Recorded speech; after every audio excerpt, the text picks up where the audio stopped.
The grand chamber of the Galactic Forum was the largest room ever built by any living species.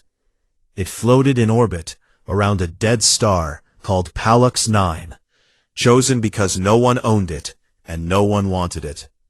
The chamber was shaped like a bowl, with thousands of seats rising in circles from a central platform, where speakers stood when they had something to say.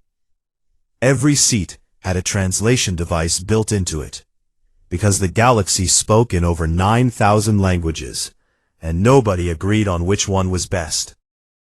On this particular day, the chamber was full. Representatives from 612 species sat in their assigned sections. Some were tall and thin like glass. Some were short and heavy like wet stone. Some floated in sealed tanks of liquid because they could not breathe air. Clicks, hums, growls, whistles, and something that sounded like a bag of rocks being shaken.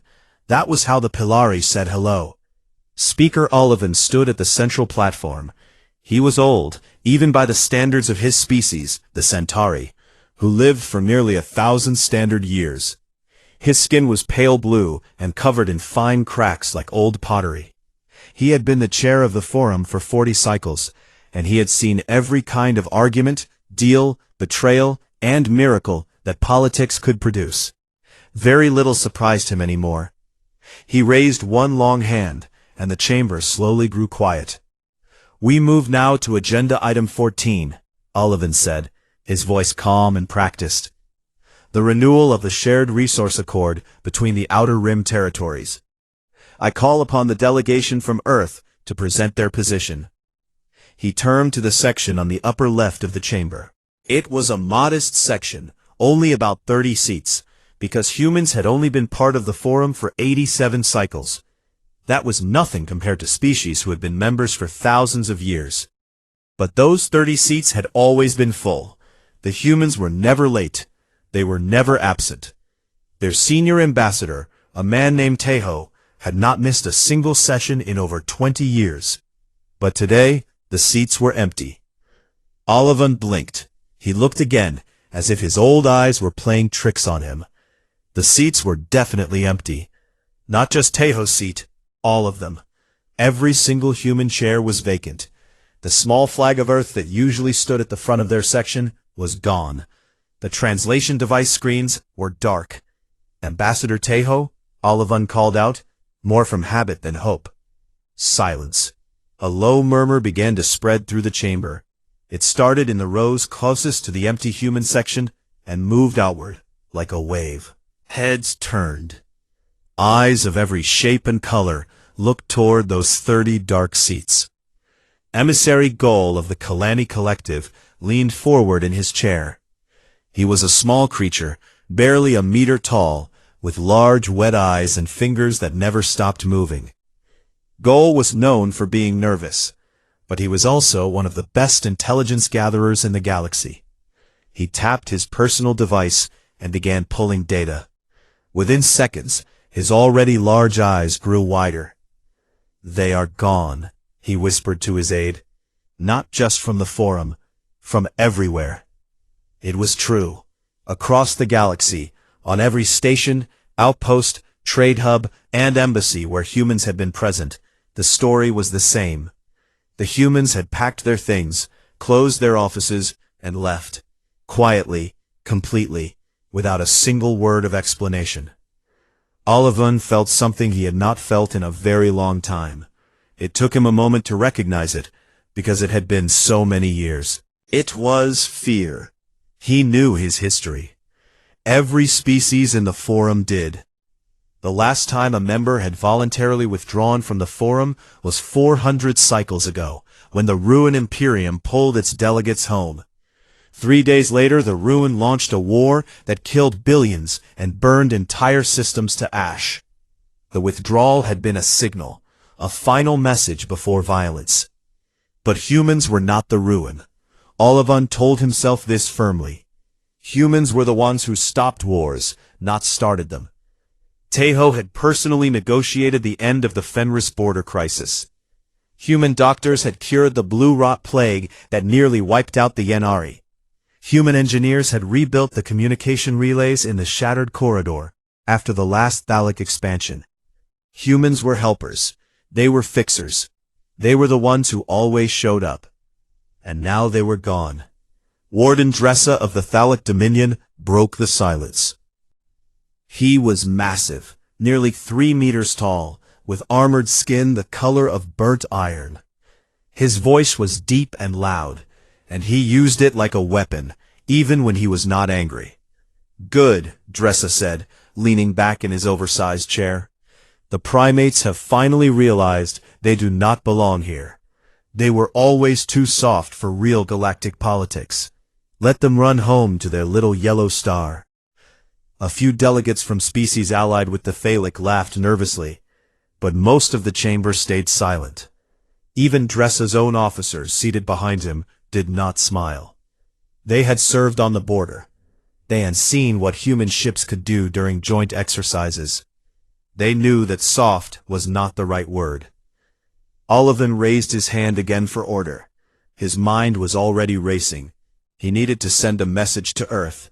He needed to understand what had happened. He needed Tejo to answer his calls. But deep down, in a place he did not like to visit, Olivan already understood something that most of the chamber had not yet figured out. The humans had not left because they were weak. They had not left because they were afraid. They had left because they had chosen to. And a species that chose to walk away from everything it had built, calmly and without anger, was far more dangerous than one that slammed the door. The session continued, but nobody was listening anymore. Every delegate in that enormous bowl of a room was thinking the same thing, even if they would not say it out loud. What had they done to make the humans leave? And what would happen now that they were gone? 3 days after the empty seats were discovered at the forum, the full picture began to take shape, and it was worse than anyone had imagined. Mireille sat in a dark room, deep inside Earth's orbital command station, 60,000 kilometers above the Pacific Ocean. She was the intelligence director of the Earth Defense Council, and her job was to see everything and say very little. She was good at both. Screens floated in the air around her, each one showing a different part of the galaxy. On every screen the same thing was happening. Human personnel were boarding transports and coming home. It was not messy. It was not rushed. It was the most organized withdrawal in galactic history. Every human embassy had followed the same steps in the same order. First, they had backed up all shared data and sent copies to their alien hosts, so no one could say Earth had stolen anything. Second, they had transferred ownership of any jointly operated facilities, signed and documented properly. Third, they had said polite but brief goodbyes to their local colleagues. And fourth, they had left. Mireille watched a feed from the Kalani border station. A young human trade officer was shaking hands with a Kalani merchant who looked like he was about to cry. The human smiled kindly, said something too quiet for the microphone to catch, and then walked on to the transport. The door closed. The ship lifted away. The Kalani merchant stood alone on the platform for a long time, holding a small gift the human had left behind. Mireille closed that screen. She did not need to feel things right now. She needed to work. On the other side of the galaxy, alien governments were doing what they always did when they did not understand something. They panicked quietly and spied loudly. The Kalani Collective sent 3 stealth probes toward Sol, Earth's home system. They were the best probes the Kalani had, nearly invisible to standard sensors. The probes made it about 2 light-years from Sol before they hit the warning line. It was a network of automated buoys, thousands of them, spread in a perfect sphere around human space. Each buoy carried the same message, broadcast on every frequency in 4,000 languages. The message was simple. It said, "Earth thanks you for your patience. Please maintain your distance." The probes stopped. The Kalani intelligence officers stared at their screens. They had not even known humans could build a sensor network that large. They turned the probes around and went home. Aboard a mid-range transport ship moving through quiet space, Tejo sat by a window and watched the stars pass. He had spent 23 years as Earth's senior ambassador to the Galactic Forum. He had walked into that grand chamber as a young man full of hope, believing that if humans just worked hard enough and gave enough, the galaxy would accept them as equals. He had been wrong. He pulled up his personal log and began to speak, not because anyone would listen, but because he needed to hear the words out loud. In my first year, he said, we shared our water purification technology with the Ynnari, for free. They were dying. Their rivers had turned to poison. We asked for nothing in return. They recovered. 2 years later, when we asked the Ynnari to support a vote protecting neutral trade lanes, they voted against us because the Phallic pressured them. They never even apologized. He paused, watching a distant nebula drift past the window. In my 9th year, we cured the blue rot plague. 6 worlds were saved. The Forum thanked us in a ceremony that lasted 10 minutes. The same session, they spent 4 hours debating Phallic mining rights. When I asked for humanitarian protections for human aid workers in conflict zones, the motion was tabled. It has never been brought back. His voice was not angry. That was the thing that would have scared anyone listening. There was no rage in it, just a deep, heavy tiredness, like a man who had been carrying something for too long and had finally set it down. Last year, Tejo continued, Phallic raiders attacked our colony on Aerith 6. They killed 41 people, farmers, teachers, children. I brought evidence to the Forum. Sensor logs, debris analysis, even a captured Phallic weapon with serial numbers. Warden Dressa blocked the investigation. He said the evidence was fabricated, and the Forum let him. They let him because challenging the Phallic was uncomfortable, and we were just humans. We were the species that would always forgive, always come back, always keep helping. He stopped the recording. His communicator had 19 unread messages. 12 were from various alien delegations asking what was happening. 3 were from Emissary Gaul, each more desperate than the last. 1 was from Speaker Olivan himself, carefully worded and dignified, asking Tejo to please respond at his earliest convenience. Tejo read them all. He replied to none. He remembered the call from Admiral Yuna 3 weeks ago. She had not raised her voice. She never did. She had simply said, "Come home, Tejo. We gave them everything. They gave us lessons." And that had been enough. Back in the galaxy, the first cracks were already showing. The neutral trade hub at Corin Station, which humans had operated for 60 years, went dark. It had handled 30% of all cross-species commerce in the Eastern Spiral Arm. Without human staff to manage the translation systems, the cargo manifests, and the security protocols, ships began to stack up in orbit, with nowhere to dock and no one to process their goods. On the border world of Fenris 3, a human-run medical station that served 3 different species shut its doors. The last human doctor had left a note pinned to the entrance. It read, "We are sorry. We wish you well. The medicine cabinet is unlocked." Within a week, the first patients began to die from a fungal infection that the human doctors had been treating easily for years. No other species had bothered to learn how, because the humans had always been there to do it. The galaxy was starting to learn a very old and very painful lesson. You never know what you have until it walks away.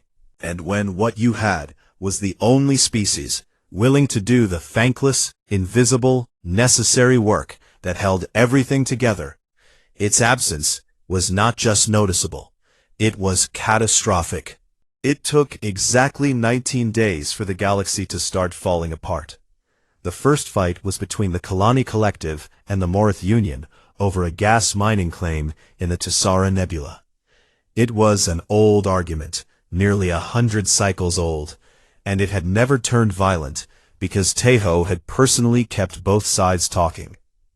He had spent 6 years building a shared profit agreement that neither side loved but both could live with. That agreement required annual review meetings, and the meetings required a neutral mediator, and the neutral mediator had always been human. Now there was no mediator. The Kalani sent mining ships, the Morith sent warships. Within 48 hours, 3 Kalani vessels were destroyed, and the Morith had claimed the entire nebula. Emissary Goal screamed about it at the forum. Nobody stopped the Morith. Nobody knew how. The second fight was worse. 2 small species, the Polari and the Voss, shared a planet in a binary star system. They had coexisted for centuries, but their peace treaty had been written by human legal scholars and was maintained by a human arbitration office on their shared capital city. When the office closed, both sides found reasons to argue about the treaty's terms. The Polari said the water rights clause favored the Voss. The Voss said the land boundary was unfair. By the end of the month, there were soldiers on both sides of the river, and the first shots had been fired. Speaker Olivan watched all of this from the forum with growing horror. He called emergency sessions. He made speeches. He begged for calm. But Olivan was a chairman, not a diplomat. He could run a meeting, but he could not read a room the way Tejo could. He could not sit across from 2 enemies, pour them both a drink, and somehow make them laugh at the same thing before steering them toward agreement. That was a human skill, and Olivan had never valued it until it was gone. And then there was Dressa. The warden of the Phallic Dominion had been waiting for an opportunity like this his entire career. With no human observers monitoring the borders, no human intelligence officers reporting violations, and no human diplomats pushing for accountability, Dressa was free to do what the Phallic had always wanted to do: expand. His fleet moved fast. In 1 week, Phallic warships occupied 2 neutral systems on their southern border. The systems were small and undefended, home to mining colonies and research stations that belonged to species too weak to fight back. Dressa called it a restoration of historical Phallic territory. Everyone else called it what it was: conquest. The forum voted to condemn the Phallic action. Dressa ignored the vote. In the old days, Tejo would have built a coalition. He would have called in favors, applied economic pressure, and quietly made it clear to Dressa that the cost of expansion was higher than the reward. But Tejo was not there. The coalition did not form. The pressure did not come. And Dressa learned what every bully learns when the teacher leaves the room. He could do whatever he wanted. The humanitarian crisis on Fenris 3 grew worse by the day. The fungal plague that human doctors had been managing spread to 2 more settlements. Local medical teams from the 3 resident species tried to treat it, but they did not have the training or the supplies.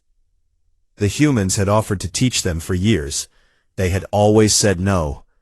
Why learn to do something yourself when someone else will do it for free? Now, the answer to that question was dying in overcrowded clinics with no medicine and no hope.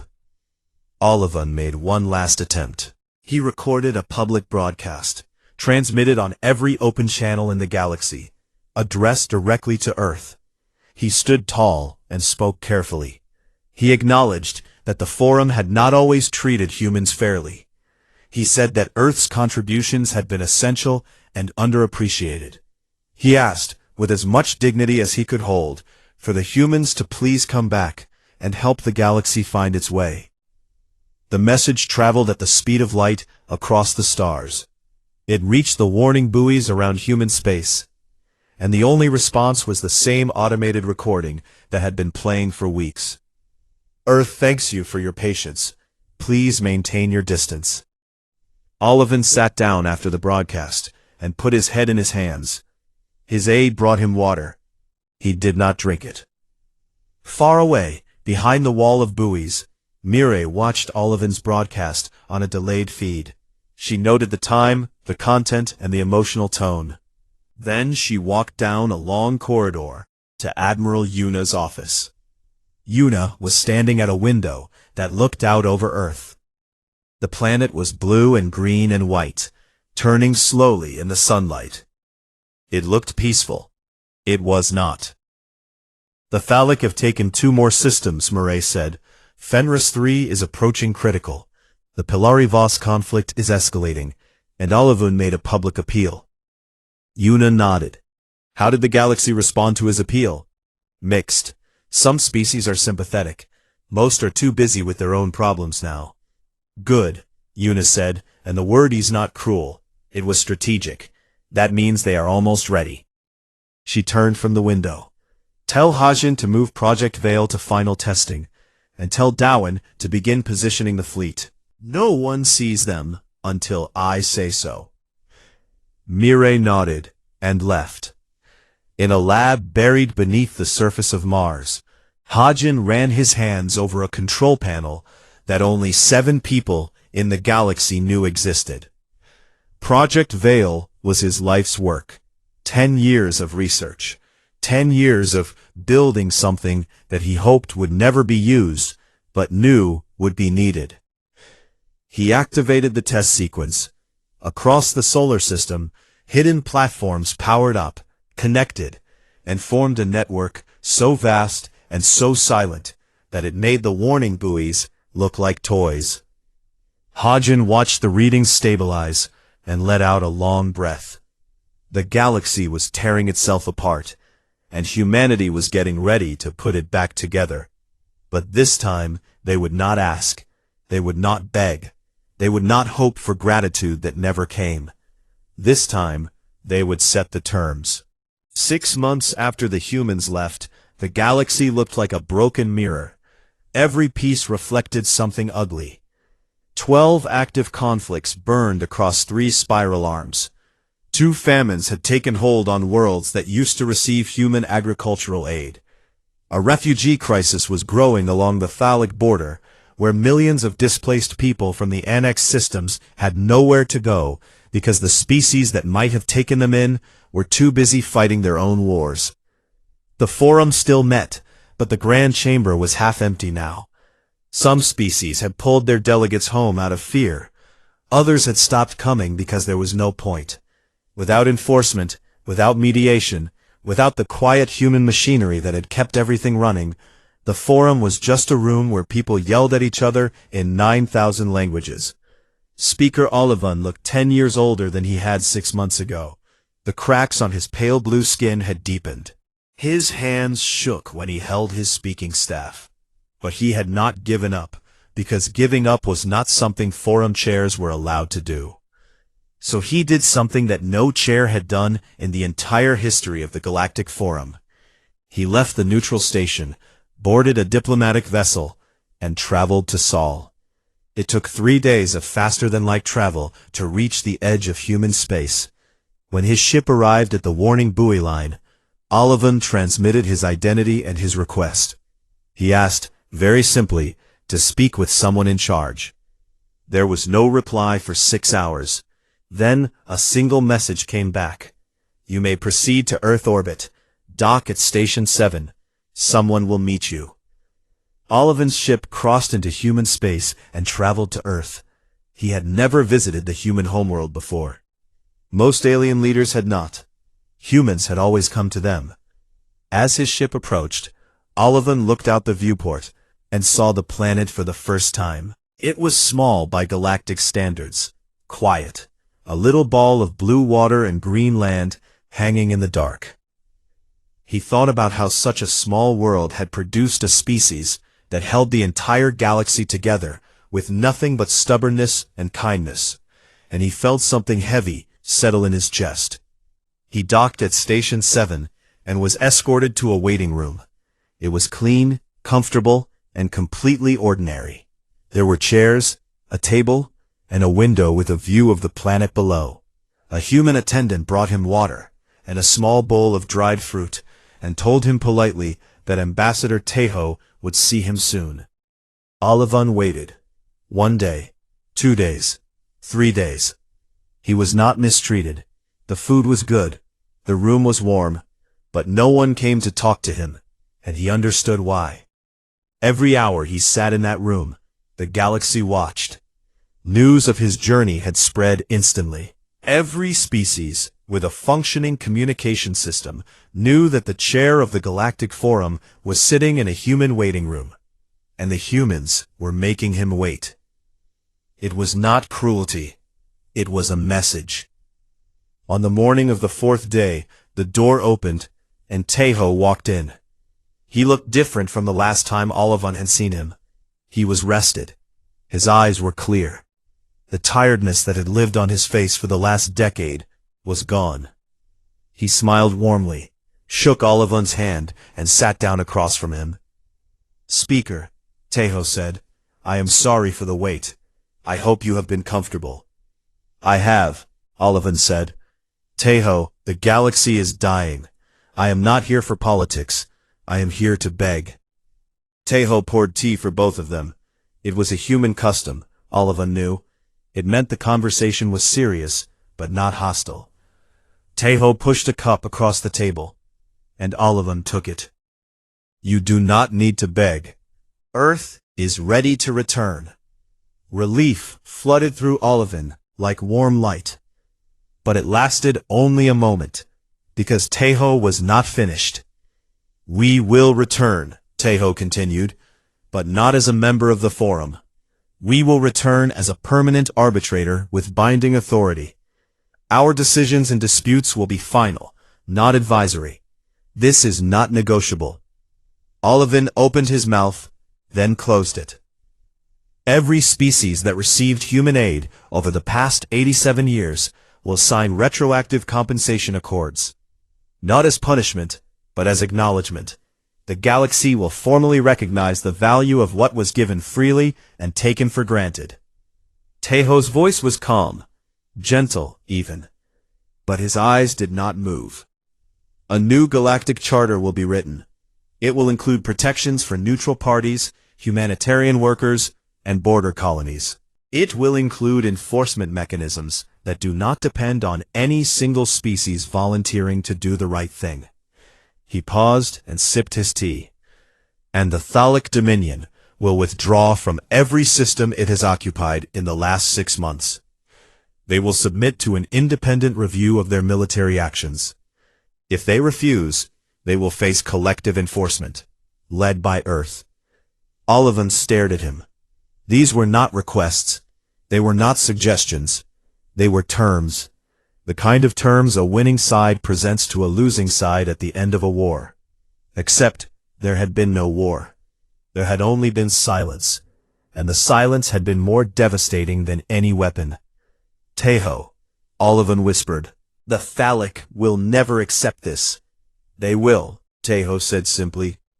At that moment, far from Earth, in the black space between stars, where no one was supposed to be looking, Hajin pressed a single button. Project Veil went active. Thousands of stealth platforms, hidden in deep space for months, powered up simultaneously. They formed a network that covered every contested zone, every border, every strategic choke point in the galaxy. They were not weapons. They did not fire. They did something much worse. They could reach into any ship within range and shut it down. Power cores, navigation, weapons, shields, communications, all of it disabled instantly, cleanly, and without any possibility of defense. The galaxy had never seen anything like it. No one had even imagined it was possible. Meanwhile, in Phallic space, Warden Dressa received a report about Olivan's visit to Earth. He read the terms Tejo had offered. His armored face twisted with rage. He slammed his fist on the table hard enough to crack it. "They think they can dictate to us?" he roared. "They are insects. They are nothing." He turned to his fleet commanders. "Prepare every ship we have. We go to Sol. We burn them and their little blue planet, and we end this forever." 400 Phallic warships began to move. And far away, aboard the ESS Horizon, Captain Dowan received a quiet message from Admiral Yuna. It contained only 2 words: "They're coming." Dowan smiled, not with joy, not with anger, with the tired calm of someone who had hoped it would not come to this, but had prepared for it anyway. He gave the order. 60 human ships slipped out of hiding and moved to intercept. The corridor between Phallic territory and Sol was a stretch of empty space that had no name. It was the kind of place where nothing ever happened, too far from any star to matter, too dark to attract attention.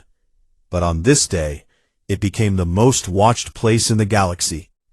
Warden Dressa's armada dropped out of faster-than-light travel, like a fist coming through a wall. 400 warships, the largest Phallic fleet assembled in over 2 centuries. Battle cruisers the size of small cities. Destroyers bristling with weapons that could crack a planet's crust. Carriers full of fighter craft ready to swarm. Dressa stood on the bridge of his flagship, the Dominion's Wrath, and stared into the darkness ahead. What he saw made him pause. 60 human ships hung in the void, arranged in a loose crescent. They were not in an attack formation. They were not in a defensive formation. They were just there, floating quietly, their running lights blinking soft white against the black. 60 against 400. Dressa almost laughed. Almost. Captain Dowen stood on the bridge of the ESS Horizon and watched the Phallic fleet fill his sensor display. Red dots, hundreds of them, spreading across the screen like a disease. His crew was silent. Every officer was at their station. No one spoke, because there was nothing to say that they had not already said to each other in the weeks of preparation. Dowen opened a communication channel. His voice was broadcast across every frequency, so that both fleets and anyone else listening could hear. "Warden Dressa," Dowen said.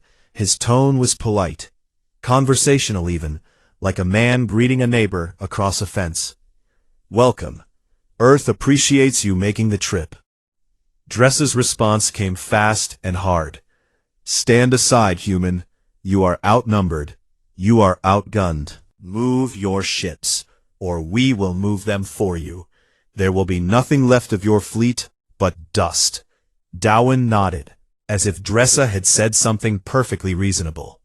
"You are welcome to proceed, Warden, but I want to make sure you understand what happens next." The words hung in space for a moment. Then Dowen gave a small signal to his communications officer, who relayed it to a frequency that traveled not to any ship, but to something hidden much further away. In his lab beneath the surface of Mars, Hajin watched his screen and waited. When the signal arrived, he closed his eyes for 1 second, took a breath, and activated Project Veil. It happened everywhere at once. Across Dressa's entire armada, 400 warships suddenly went wrong. It started small, a flicker in the lighting, a navigation screen blinking to static, a weapon system displaying an error message that no one had ever seen before. Then it grew. Shields collapsed. Power cores dropped to emergency levels. Engine controls locked. Weapons refused to charge. Communication arrays went dead, then came back online, then died again. In less than 30 seconds, the most powerful military fleet the Phallic Dominion had ever assembled was completely helpless. 400 warships, dead in the water, drifting in the dark like empty cans. No explosion, no blast, no fire, just silence. On the bridge of the Dominion's Wrath, alarms screamed from every direction. Officers shouted over each other, trying to restart systems that would not respond. The lights flickered between emergency red and total darkness. Dressa gripped his command chair so hard that the metal bent under his fingers. For the first time in his life, his voice was not loud. Dowen's voice came through the speakers, clear and calm, because human communication systems were the only things still working in the entire corridor. "We could have done this from Sol, Warden. We came here so you could see our faces when we did it." Dressa stared at the main screen, where the 60 human ships still floated in their quiet crescent. They had not moved, they had not fired, they had not even raised their shields. They had simply stood there while his entire fleet was turned off like a light switch. Your weapons, engines, and shields will remain offline for exactly 1 hour, Dowen continued. That is enough time for you to make a decision. You can accept the terms offered by Ambassador Tejo, withdraw from the occupied systems, and submit to review. Or you can refuse, and we will leave, and your fleet will eventually power back on. But Warden, I promise you, the next time, we will not be this patient. The channel stayed open. Dowen waited. On the bridge of the Dominion's wrath, Dressa looked at his officers. They looked back at him with something he had never seen in Phallic eyes before. Doubt. One by one, they turned away from him. The senior fleet commander reached for his own communication panel and opened a direct channel to the horizon. Captain Dowen, the commander said, this is Fleet Commander Baruch of the Phallic Dominion. Warden Dressa is reconsidering. We accept the terms. Dressa opened his mouth to object. No one listened. The news traveled fast. Across the galaxy, on every station and every world with a functioning receiver, people watched the footage. The Phallic fleet, the most feared military force in 3 spiral arms, sitting dead and dark while 60 human ships floated peacefully in front of them. At the Galactic Forum, the remaining delegates watched in absolute silence. No one moved. No one spoke. Speaker Olivan stood at the central platform, the new Galactic Charter displayed on the screen behind him. He had brought it back from Earth, exactly as Tejo had written it. Olivan picked up his pen and signed.